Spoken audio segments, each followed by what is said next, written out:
break it down, brother. How are we connected?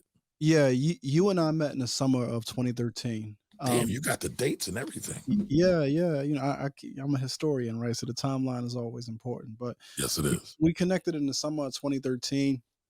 This was around the time when I was studying for my CPA exam. But Wait, wait, stop. You can't just glaze you. You're a CPA? yeah, yeah. God damn. we, there we go. Drop a bomb for that. Yes, yes, Yeah, yes. So okay, all right. I'll see what I'm thinking for later. But go ahead. So you're yeah. a CPA, So, and I so vaguely remember that too. this is how it occurred. There's a spot in Philly called Strawberry Greens Driving Range. Hmm. It's over on right off of 33rd in Oxford. A Right. old head, I forget the elder's name, who runs that spot. But during that summer, I used to be at the drive. That used to be like my downtime, right? To Hmm. like in between studying, I just go to the driving range. I get a bucket of golf balls and just be going ham. And you Hmm. used to be out there consistently. So there Hmm. was like a couple of times like we was like not partners, but you was like on the next slot next to me. And we just be having little small conversations or whatever. But I remember you from then. Okay. So I'm not sure if you remember, but I remember. So you went to Temple, right?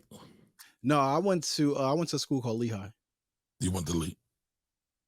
You didn't do any work at Temple. There was nothing. I did nothing at Temple. Hmm. Yeah, so I got my bachelor's in 2013, Okay. and the school I was at, they had like a golf facility on the campus. And I had already knew just from I knew I was going into corporate America. I knew I was going into business world. And I knew how big golf was. Just to being successful like in corporate America. So I was like, I gotta, start working on my game, in preparation of, getting on my journey to becoming a billionaire, right? Because that was my thinking at the time. That's where my consciousness was at. So, but Hmm. I really, really enjoyed the game. Like I Hmm. haven't been out in a few years, but like I really came to love the game. You know what I mean? It Hmm. became a source of like relief, It's a fun game. meditation, a very enjoyable game. So yeah, Yeah. I want to say I started my junior year when I was in college. I actually went out and paid somebody to give me lessons. I paid a golf pro to give Hmm. me lessons because I wanted to be able to play officially. And then there was some brothers.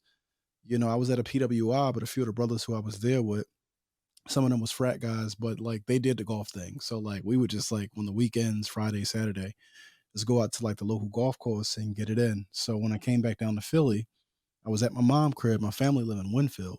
Okay. I'm born in North Philly, but my family lived in Winfield. Okay. So I'm at my mom's crib. So like anytime like I just needed to like debrief or just decompress, I would just go over to Strawberry Green driving range and like just go ham with my driver. Like, and that's where I met you after the first time. So here's a funny thing, right?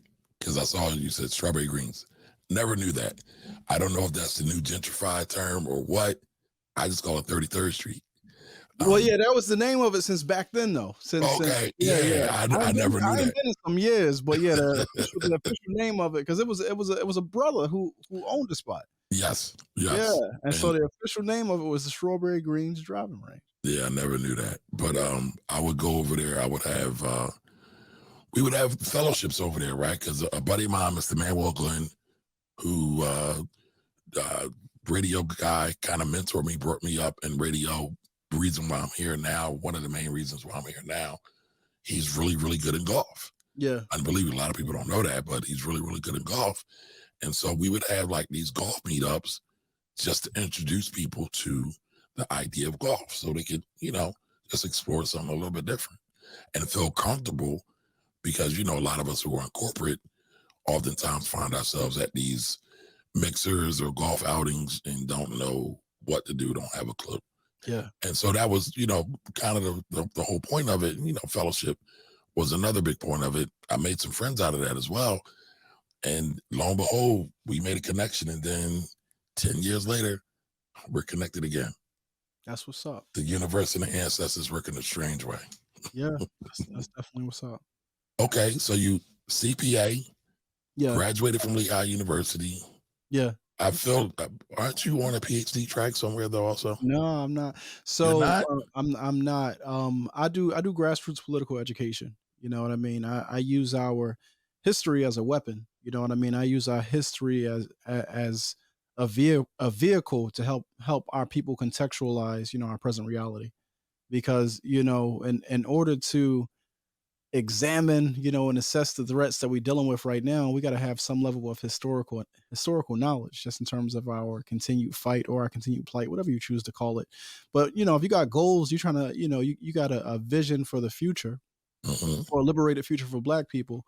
You need to know the traps that lie ahead, and the best way to get an understanding of what lies ahead is by getting an understanding of what lies in the past. So history is something that's very significant for me. So I would say that I'm a grassroots political educator.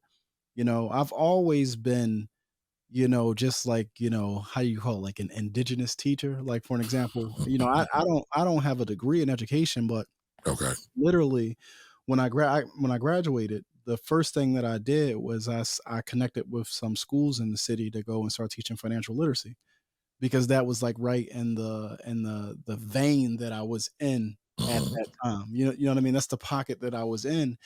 And for me, the more and more I got back into the community, because I've always been a community person, right? Because even before going away to go to school, right? I was telling you I was born in North Philly.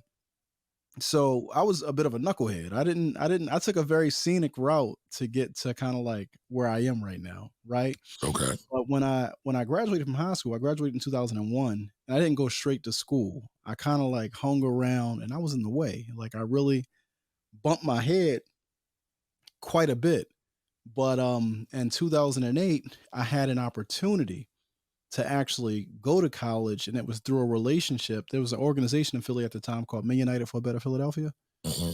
I'm not sure if you're familiar with them, but The name sounds familiar. I, well, they said so. 33rd Street, right? 33rd and Girard. You know that big white mansion right there on the corner of 33rd and Girard. yeah. Yes. Yes. Yeah, In the middle of the grass. in the middle Yes. of the grass. Yeah, so Yes. that was their headquarters. Ah. So Okay.